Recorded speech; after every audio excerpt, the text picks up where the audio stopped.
Hello student, स्वागत है आपका एक और नए वीडियो में। आज हम जॉन डॉन की famous poem the sun rising की समरी को अच्छी तरीके से समझ रहे हैं। जॉन डॉन की बाकी की पोएम्स की तरह ये पोएम भी उनके मरने के बाद ही पब्लिश हो पाई थी। उनके 1633 के कलेक्शन में जिसका नाम था सॉन्ग्स एंड सोनेट्स। और इस पोएम में द सन राइजिंग में जो स्पीकर हैं वो सन को ऑर्डर दे रहे हैं कि जहाँ स्पीकर यानी जो पोएट हैं वो और उनकी लवर जिस बेड पर सो रहे हैं वो सन को ऑर्डर दे रहे हैं कि आओ हमें वार्मथ दो, हमें गर्मी पहुंचाओ और हमें उठने के लिए मत कहो, हमें कुछ काम करने के लिए मत पहुंचाओ, मत कहो, हमें सिर्फ तुम वार्मथ दो। तो चलिए अब हम लोग इस पोएम की समरी को और अच्छी तरीके से समझते हैं। Lying in bed with his lover the speaker chides the rising sun. तो जो स्पीकर है वो अपनी लवर के साथ बेड में लेटा हुआ है और वो जो उगता हुआ सूरज है उसकी बुराई करते हुए यानी चाइड करते हुए, उसे डांटते हुए उसे एक बिजी ओल्ड फूल कहता है और कहता है कि तुम हमें क्यों परेशान करने के लिए बार बार खिड़कियों से और पर्दे से झांकने लगते हो।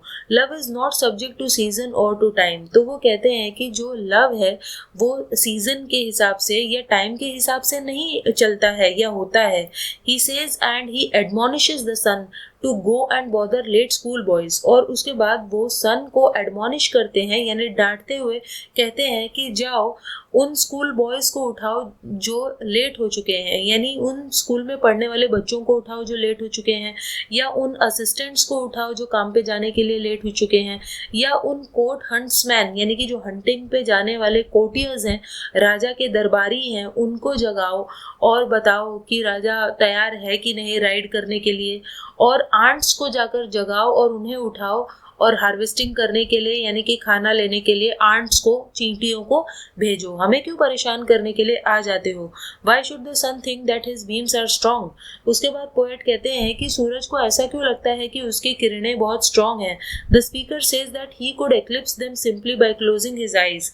तो वो कहते हैं कि वो चाहें तो वो सूरज की किरणों को एक्लिप्स कर सकते हैं यानी सूरज पर पर्दा डाल सकते हैं अगर वो सिर्फ अपनी आंखों को बंद कर ले तो।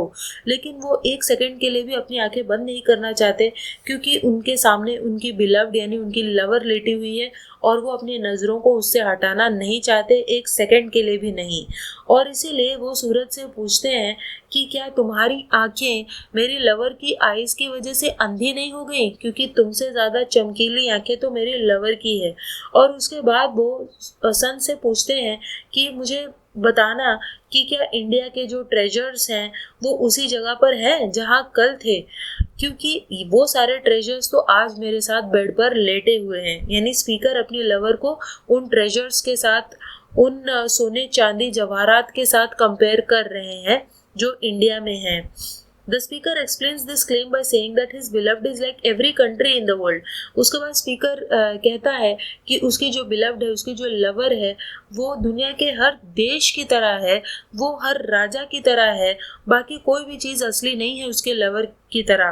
Princess simply play at having countries. तो जो प्रिंस होते हैं यानी राजा महाराजा युवराज होते हैं वो सिर्फ नाटक करते हैं कि उनके पास बहुत सारे देश हैं, लेकिन उसके पास यानी स्पीकर के पास जो है वो बहुत ज़्यादा है। किसी राजा के मुकाबले उसके पास जो कुछ है वो बहुत ज़्यादा है। All honour is mimicry. तो वो कहता है कि बाकी जितना भी लोग रिस्पेक्ट दिखाते हैं और कहते हैं कि मेरे पास ये देश है, मेरे पास इतना सारा सोना चांदी है, वो सब फिजूल की बातें हैं। All wealth is alchemy. तो वो कहता है कि जितनी भी दौलत है दुनिया में वो बस जादू की तरह है यानी झूठी है। The sun the speaker says is half as happy as he and his lover are. तो वो कहता है कि सूरज भी उतना खुश आज नहीं होगा जितना कि वो और उसकी लवर हैं।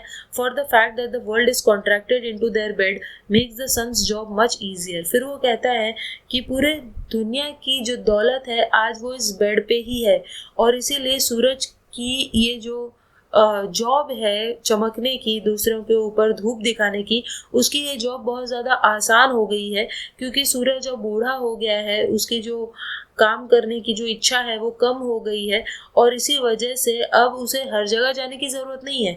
वो सिर्फ अगर पोएट के बेड पर ही चमकेगा तो उसका काम पूरा हो जाएगा, क्योंकि पोएट के हिसाब से पूरी दुनिया ही उसके बेड पर मौजूद है। तो यहीं पर इस पोएम की समरी का एंड हो जाता है। आई होप आपको ये समझ में आया होगा। सो चले मिलते हैं नेक्स्ट वीडियो में, तब तक के लिए बाय।